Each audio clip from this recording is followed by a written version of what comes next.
Болыңдаршы тез жиналыңдаршы. Ой, қазір. Пап, біздің мама сол жақта ма? Яда, енді қай жақта болады? Сол тойда қызметте жүр емес па? Сөзін кімдеріміз көпеш? Мама түктеп қойып еді ғой. Ой, оны айтып тұрған жоқпын. Папа, айтсаңызшы. Көп созбашы. Мамаң дайындап қойған киіш бар. Ой, папа, қазір кім олай киінеді дейсіз? Жаба өзіңде. Шұғыла көйлек киетін болдың ба? Жоғын қайсыз ғой, папа, көйлек киіне қояйыншы. Барлығын абаш, сояққа барған кезде киесіңдер. Қазір бар ғой, сендер тастайым да кетем. Мен сыртта болам.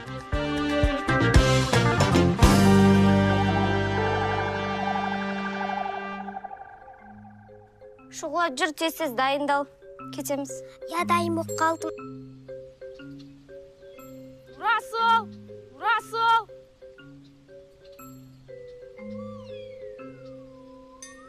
Мам, Саян келді.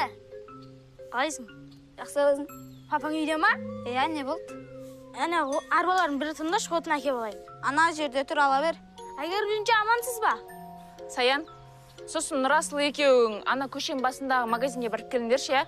Камила бір қап картошка берем деп еді. Анашым, мына тұрған жер ғой, өзім-ақ барып келе салайын. Жоғап барып келе саламыз. Бірінші картошканы әкеліп, әйтпесе отын біраз уақытта татитын сияқтым ғой. Жақсы болар еді. Мама, мен де барайыншы. Не бар саған, отыр үйде. Ой, жарайды, жүріш кеттік. Арбаға отырсам бола ма? Отыр.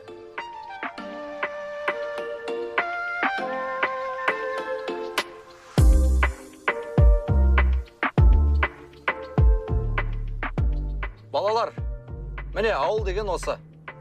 Папа, біз ауылға бара жатқан жоқ едік қой. Жеттік па сонда? Жеткен жоқпыз. Сендер просто алдын бір реттен бері ауыл туралы сұрап едіңдер ғой. Сол үшін айтып отыр. Бәсе, ато мынандай жерге қонаққа келе жатқанымызды білгенде, қалада үйде қалатын едім ғой. Жалғыз өзің қала беретін бе? Қайдағы? Қорқып жылайды ғой. Жоқ, жыламаймын. Дұрыс, бірақ мен де бұндай жерге қонаққа келмес едім. Несі бар келмейтіндей? Олай қарап отырсаңдар, жап-жақсы ауыл ғой. Онда сен осы ауылға қалсай. Папа, айтуарды осы жаққа қалдырып кетейік та, ауылдағылар асырап